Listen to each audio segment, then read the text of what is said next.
नमस्कार प्रिय भक्तों, आशा करती हूँ आपने असली अनुराग सागर का पाठ 16 अच्छे से सुन लिया होगा, जिसमें मैंने बताया था कि कबीर साहिब और रावण के बीच क्या संवाद हुआ और उन्होंने त्रेता युग में किस किस को मोक्ष प्रदान किया। तो अब हम जानते हैं कबीर साहब और इंद्रमती के बीच का संवाद।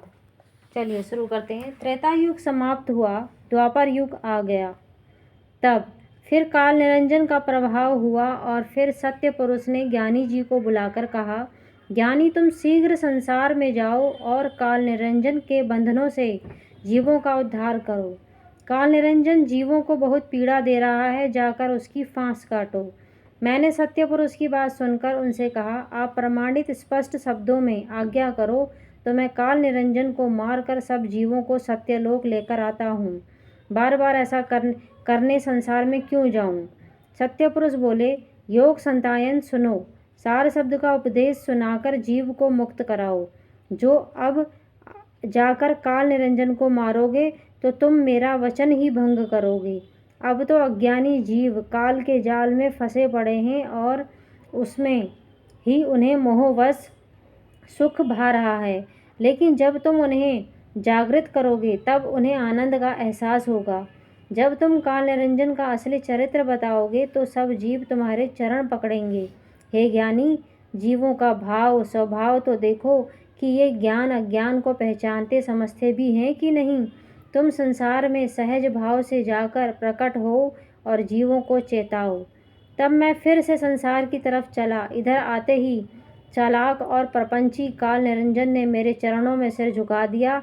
वह कातर भाव से बोला, अब किस कारण से संसार में आए हो?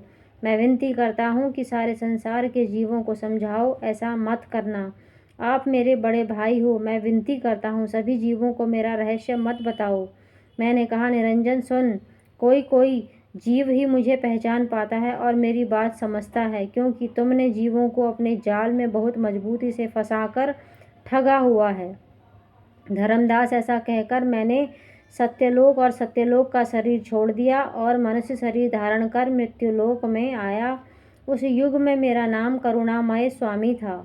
तब मैं गिरनारगढ़ आया, जहाँ राजा चंद्र विजय राज्य करते थे। उस राज्य की स्त्री बहुत बुद्धिमान थी। उसका नाम इंद्रमती था। वह संत समागम करती थी और ज्ञानी जनों की पूजा करती थी। इंद्रमती अपने स्वभाव के अनुसार महल की ऊंची अटारी पर चढ़कर रास्ता देखा करती थी। यदि रास्ते में उसे कोई साधु जाता नजर आता तो तुरंत उसको बुलवा लेती थी। इस प्रकार संतों के दर्शन हेतु वह अपने शरीर को कष्ट देती थी। वह किसी सच्चे संत की तलाश में थी। उसके ऐसे भाव से प्रसन्न हम उसी रास्ते पर पहुंच गए। जहाँ रानी की दृष्टि हम पर पड़ी तो उसने तुरंत दासी को आदरपूर्वक बुलाने भेजा। दासी ने रानी का विनम्र संदेश मुझे सुनाया। मैंने दासी से कहा, दासी, हम राजा के घर नहीं जाएंगे, क्योंकि राज्य के कार्य में झूठी मान बढ़ाई होती है और साधु का मान बढ़ाई से कोई संबंध नहीं होता, अतः मैं नहीं जाऊंगा। दासी ने रानी को जाकर ऐसा ही कहा। तब रानी स्वयं दौड़ी दौड़ी आई और मेरे चरणों में अपना शीश रख दिया। फिर वह बोली, साहेब, हम पर दया कीजिए और अपने पवित्र श्री चरणों से हमारा घर धन्य कीजिए। आपके दर्शन पाकर मैं सुखी हो गई। उसका ऐसा प्रेम भाव देखकर हम उसके घर चले गए। रानी भोजन के लिए मुझसे निवेदन करती हुई बोली, हे प्रभु, भोजन तैयार करने की आज्ञा देकर मेरा सौभाग्य बढ़ाएं। आपकी जूठन मेरे घर में पड़े और बचा भोजन शेष प्रसाद के रूप में मैं खाऊं। मैंने कहा, रानी सुनो, 5 तत्व जिस भोजन को पाता है उसकी भूख मुझे नहीं होती। मेरा भोजन अमृत है। मैं तुम्हें इसको समझाता हूँ। मेरा शरीर प्रकृति के 5 तत्व और 3 गुण वाला नहीं है, बल्कि अलग है। 5 तत्व 3 गुण 25 प्रकृति से तो काल निरंजन ने मनुष्य शरीर की रचना की है। स्थान और क्रिया के भेद से काल निरंजन ने वायु के 85 भाग किए, इसलिए 85 पवन कहा जाता है। इसी वायु और 4 अन्य तत्व पृथ्वी, जल, आकाश, अग्नि से ये मनुष्य शरीर बना है, परंतु मैं इससे बिल्कुल अलग हूँ। इस 5 तत्व की स्थूल देह में एक आदि पवन है। आदि का मतलब जहाँ जन्म मरण से रहित, नित्य, अविनाशी और शाश्वत है। वह चैतन्य जीव है उसे सोहंग बोला जाता है। यह जीव सत्य पुरुष का अंश है। काल निरंजन ने इसी जीव को भ्रम में डालकर सत्यलोक जाने से रोक रखा है।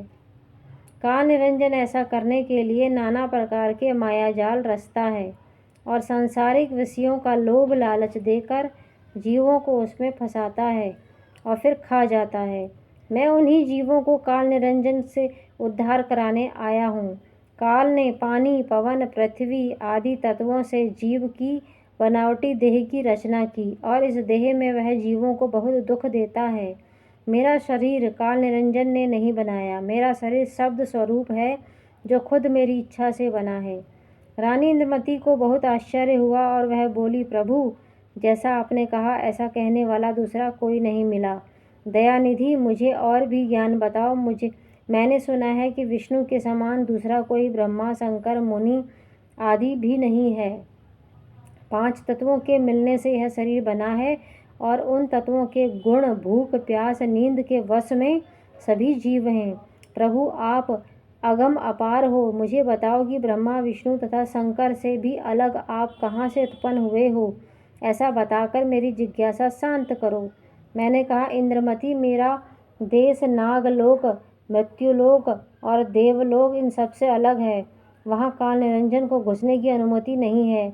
इस पृथ्वी पर चंद्रमा, सूर्य हैं, पर सत्यलोक में सत्य पुरुष के एक रोम का प्रकाश करोड़ों चंद्रमा के समान है तथा वहाँ के हंस जीव का प्रकाश 16 सूर्य के बराबर है।